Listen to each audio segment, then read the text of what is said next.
Edina Lekovic, it's your turn to put a question to any of the three supporters, movers of the motion. Well, my question is for Paul Marshall. Last week, General Petraeus testified before Congress and said that the Iraqi people are turning on al-Qaeda and that they are fighting them, and that this is resulting in a reduced presence of al-Qaeda in Iraq, and that this is and we see this as a rare glimpse of success in our war policy. And pundits and scholars, including journalists who have been on the ground in some of the very countries that we are talking about, have also said that these al-Qaeda being the prime example, but other radical groups on the ground, that their influence is also declining. Do you dispute that fact? Okay, just one quick comment, Edina. You are being very unfair, because you know I was on my honeymoon last week and did not pay too much attention. The only person in America who didn't pay too much attention to what General Petraeus said. But I wouldn't have enough knowledge of on the ground in Iraq to dispute that.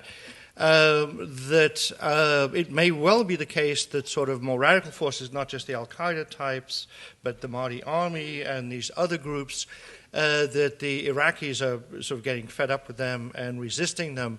This may well be the case. And obviously I would regard that, I think most of us would regard that as a good thing. But it would not, for me, make a difference in terms of my overall view of dominant trends in the Muslim world in Africa, Asia, South Asia, Southeast Asia, and so forth. A question now from David Gartenstein-Ross for one of the opponents of the resolution. All right, I'm going to ask it to Reza, since we seem to be the two boxers of the bunch. And my question will not go on and on and on. Rather, it's somewhat to the point. And I'll actually answer it. Touché. You both set a very high standard for this issue. It's really impressive. So I'm interested, actually, in your answer. You talked about the polls on violence during your first speech. My question is, first of all, do you still find the raw numbers disturbing? I talked a bit about the Pew study on Indonesia. 15% equates to 25 million people who support violence in the name of the religion. And then second, do you find it disturbing regardless of whether they name religion as one of their motivating factors for it, which was one of the points that you made as well? Actually, what you said was 15% of Indonesians would resort to violence in defense of their religion. I can't believe it's as little as 15%. I would be shocked if it were less than 50%. Religion in every culture, including ours, is not just beliefs and practices, it's identity. And if someone were coming to my country to attack me, attack my identity, you damn right I would resort to violence to deflect that attack. Now, you made the point that we would assume that, ask a bunch of American Christians that same question, and of course the number would be much less than 15%.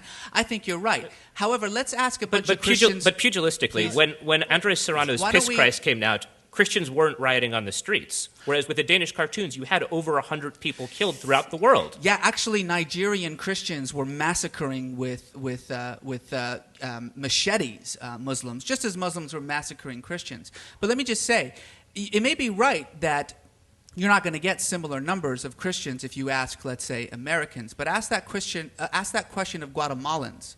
Ask that question of people in San Salvador, and I think you're going to get a different answer. Religion is who you are. If who you are is under attack, you fight back, period. Whether you're a Christian or whether you're a Muslim. The reason that there are so few Americans who feel that way is because, saying that my religion is under attack because I can't pray in my classroom is not being under attack. As opposed to there being cartoons ridiculing your religion? Yeah, as a matter of fact, yeah. As a matter of fact, so you do think that it's okay to riot in response to, you think that that's okay? I think it's perfectly okay to protest those cartoons. And to kill people? No, over 100 people died. No, but that's different. What you're saying is, should I act in defense of my religion No, to commit acts of violence. It's not act in defense of your religion. Should I act It's commit acts of violently? violence. That's what the survey Should said. I act violently in defense of my religion? Absolutely. If what that means is that it's my identity, that people are on the ground attacking me. And I this, mean, folks, it's kinda shows why silly. Islam is dominated by It's sort of- radicals. No, it's a very. No. It's a Sorry, very, dude, I got the last applause line. It's a very superficial and unsophisticated view of religion to think that what we're talking about here is if someone is offended by something about their religion, So the then people they who react died to should violence. yield to the When fact that people they're ask- unsophisticated when in their people knowledge are that they died. asking, when people are asked, would you resort to violence to defend your religion? I guarantee you that the people in Indonesia who answer that question were not talking about being offended. They were talking about actually defending their lives and livelihood, which, by the way, is a very real thing when you see the war on terror being understood. It's also very Not real just in in the Indonesia Muslim for world, violence to be not directed just in against the Muslim Christians world, as one they last shoot throughout statement. the world One last statement in response. as an attack on Islam. This isn't just Egyptians or Jordanians or Iraqis who think this. These are British non-Muslims who think this. Around the world, the majority view is that the war on Islam is a war against Muslim identity. It's a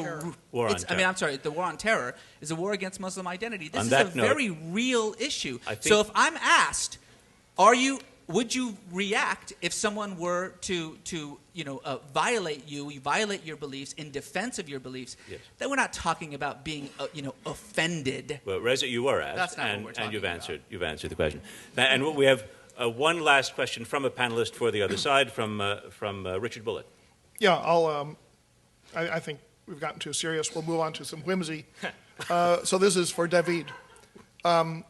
You finished your talk with what struck me as an absolute absurdity, namely that the price of oil is somehow equatable to the dominance of radical Islam. And it made me think, gee, if we can only solve our energy problem, will radical Islam go away? Because you're making a remark.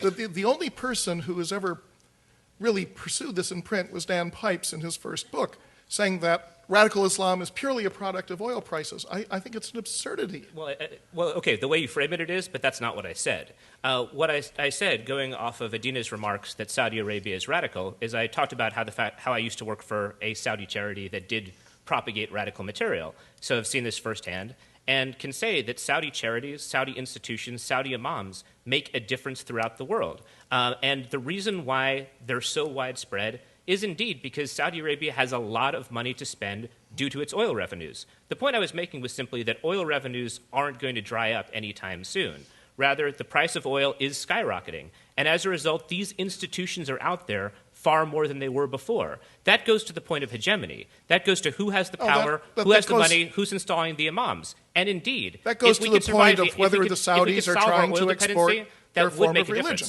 When we're perfectly willing to grant the Saudis are trying to export it. But you haven't demonstrated that the efforts the Saudis are making are actually succeeding.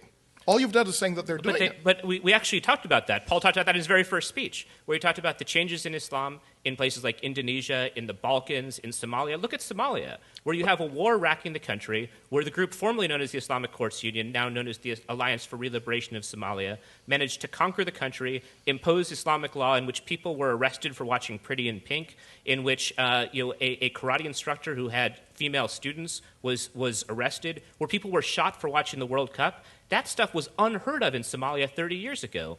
And today, that is the reality on the ground. So I can say for a fact that, yes, this oil money and this dawah is making a difference, and it's making a difference in a way that affects people's lives.